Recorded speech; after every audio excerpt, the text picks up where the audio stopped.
Bengal Super League. Special partner Sensodyne and KitKat.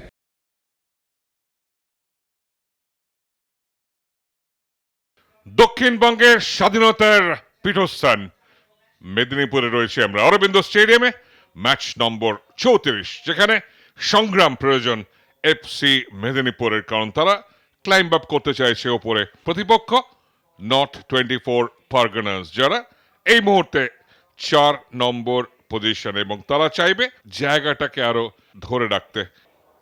Central ডিফেন্সে খেলতে পারেন, উইং ব্যাকেও খেলতে পারেন। 4-5-1 আলট্রা ডিফেন্সিভ একটা ফরমেশন।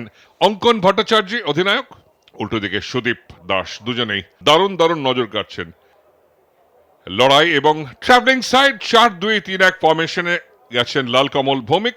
দ্য ফাইনাল মোমেন্টস, সবসময় বলা হয় বাটারফ্লাইজ ইন দ্য স্টমাক শুরুর দিকে, এবং এখানে খেলা শুরু হবে। ইয়াসিন্টা সাবির শুরু করলেন আক্রমণ। আপনার স্ক্রিনের ডান থেকে বাদিকে আক্রমণ করবে ট্রাভেলিং সাইড, অর্থাৎ নর্থ 24 পারগনাস এফসি, আর উল্টো দিকে ডিফেন্ড করবে কিন্তু এফসি মেদিনীপুর, যারা হোম সাইড। মাঝমাঠটায় প্রায় রাজত্ব করেন সুদীপ। ভ্যারিয়েশন ছিল, খুব ক্লিন ক্লিয়ারেন্স নয়। রৌনক কোথাও যেন বলের ফ্লাইট মিস করেছিলেন, এবং তারপরে দূরপাল্লার শট। রৌনক প্রেসারে ছিল, ডাইভ করছিলেন, কেননা বলটা শেষ মুহূর্তে ডিপ করছিল, এবং সামান্য চোট পেয়েছেন।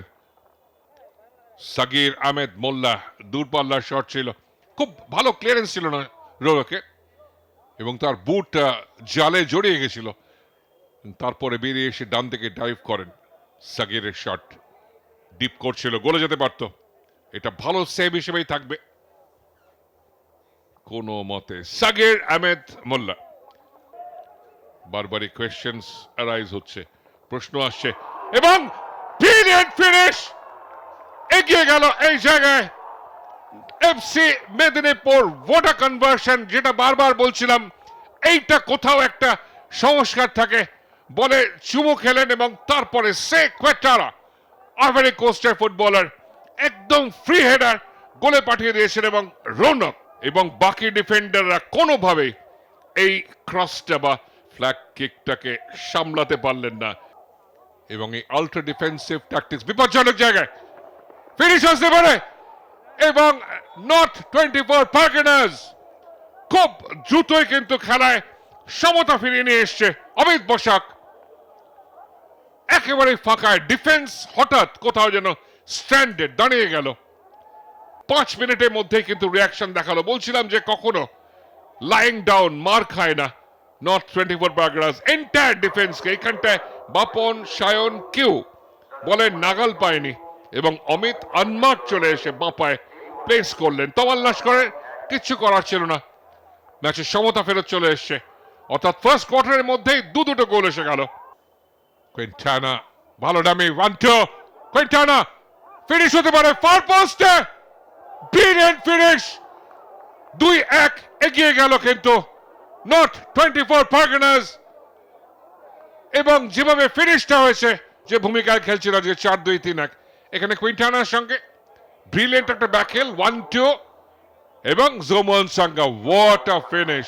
ফার পোস্টে কোয়ালিটি অসম্ভব, ডাইভ করেও পুরো তামাল নস্কর বলেন নাগাল পাননি। ফিনিশ দেখুন, মাথা ঠান্ডা রেখে। জোমন সাঙ্গা, এই ফুটবলারটি সম্পর্কে ভবিষ্যতেও আরো আরো অনেক কথা বলতে হবে। Brilliant Jomon Sanga. Corner kick, এখনো বিপদ রয়েছে, ঘুরে শট দেওয়ার চেষ্টায় শেষ পর্যন্ত রৌনক সেভ করেছেন। সুদীপ, এবং এখানটা একদম ক্লামজি ছিল, রোমিং থাঙ্গা ক্লিয়ার করতে পারেননি, এবং তারপরে ওখানটায় ঘুরে একটা শট নেওয়ার চেষ্টায় একটা চমৎকার ডামি রান করেছিলেন, চমৎকার ফ্লিক করেছিলেন, এবং সেইখান থেকে গোল আসে জোমন সাঙ্গার সঙ্গে।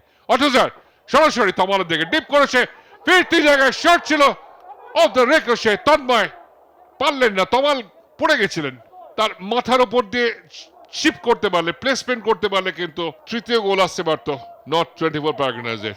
দেখে নিন, শেষ মুহূর্তে ডিপ করছিল বলটা। এই যে বাউন্সটা, এইগুলো অনেক সময় ডিফ্লেক্ট করে, এবং তন্ময় সেই ফিরতি বলটাকে প্লেস করতে পারতেন, শট নিতে গেলেন। ম্যাচটা থেকে 3টে পুরো পয়েন্ট। ফ্লোটার ফার পোস্টে তমাল দ্বিতীয় প্রয়াসে কিন্তু ধরে রেখেছেন। এখানে ফ্লোট করা ছিল এবং তমাল প্রথম প্রয়াসে ধরতে পারেননি।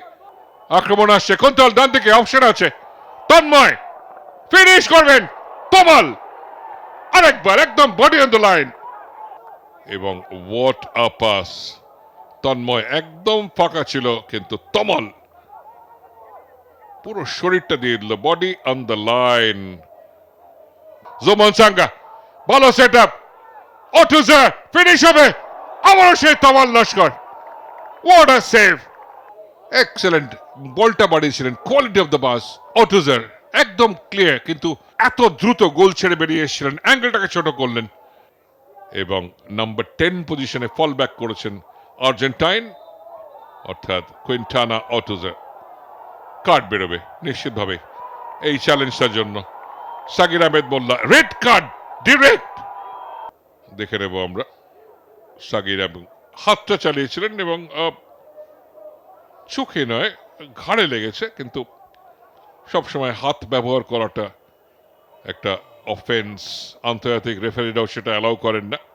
এবং তার মধ্যেই লম্বা বাঁশি বাজিয়ে জানিয়ে দিলেন অত্যন্ত গুরুত্বপূর্ণ ম্যাচ, নর্থ 24 পারগনাস এফসি তারা জিতে নিল। হতাশা সুদীপ দাসের অধিনায়ক FC Medinipur, back to back তারা হেরে গেল হোম ম্যাচ। আগের ম্যাচে 5টা গোল হজম করতে হয়েছিল, আজকে কোয়েটারা প্রথম গোল করেন নমিনেটে, অমিত ইকুয়ালাইজ করেন এবং তারপরে Jomon Sanga 35 minute lead goal দেন। Full time score 2-1। Penalty shoot out হবে এবং অঙ্কনের সঙ্গে সুদীপ। লাল কার্ড দেখেছেন কুন্তল পাখিরা, তিনি পারবেন না, তাছাড়া যে কোনো কেউ, যে কোনো 5 জন পেনাল্টি নিতে পারেন, কোনো সাডেন ডেথ নেই। কেননা গোটা ম্যাচটায় তমাল নস্কর অসামান্য ভালো কিপিং করেছেন, কিন্তু শেষ পর্যন্ত হেরে গেছেন। নর্থ 24 পারগনাস এফসি প্রথম শট নেবে তারা। লরেন ফুইয়া বাপায় যায় সাধারণত এবং উল্টো দিকে একদম তৈরি এবং ব্রিলিয়েন্ট ফিনিশ, একটা ডাইভ করেছিলেন কিন্তু কোনো সুযোগ ছিল না কৈলাসের জন্য।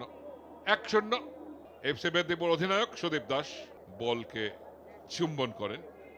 সুদীপ ভালো প্লেসমেন্ট, ঠান্ডা মাথায় দেখে শুনে ডান দিকে কমিট করলেন গোলরক্ষক শরীফ খানকে। 1-1 ডান পায়ে ব্রিলিয়েন্ট, একদম সাইড নেটিং এর ঘেঁষে চলে গেল, দুরন্ত ফিনিশ। 2-1 এগিয়ে গেল নর্থ 24 পারগনাস এফসি।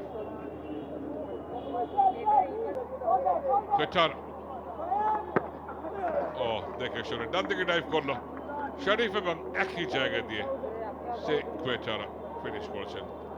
4টে পেনাল্টি, 4টি কনভার্টেড হয়েছে এখন অব্দি 2-2 এবং দুর্দান্ত ভাবে প্লেসমেন্ট করলেন মেনবাই। 3-2 এগিয়ে গেছে নর্থ 24 পারগনাস এফসি। ডান পায়ে শট নেওয়ার চেষ্টা, একদম ডান দিকে ডাইভ করেছিলেন শরীফ, তার বাঁ দিক দিয়ে সরাসরি চলে গেল থ্রু দ্য মিডল। 3-3 পরবর্তী শট নেবেন দেবজ্যোতি, আবারও সেম জায়গা দিয়ে সেম রেজাল্ট, 4-3 এগিয়ে দিল দেবজ্যোতি। কৈলাস প্লেসমেন্ট কিন্তু গেছিল ডান দিকে শরীফ, কিন্তু শেষ পর্যন্ত প্রতিহত করতে পারেনি। সুতরাং 4-4 তৈরি। কৈলাস সারি প্লেস করেছেন আবারও তার বাদিক দিয়ে, সুতরাং 5-4 এগিয়ে গেছে নর্থ 24 পারগনাস এফসি। মূলত বাপায় যেতে পারেন, ডান পাতেও পারেন, এইভাবে দাঁড়ান এবং শেষ পর্যন্ত ডান পায়। ভালো প্লেসমেন্ট সূর্যচন্দ্রের জন্য। 5-5 পেনাল্টি শুট আউট শেষ হলো।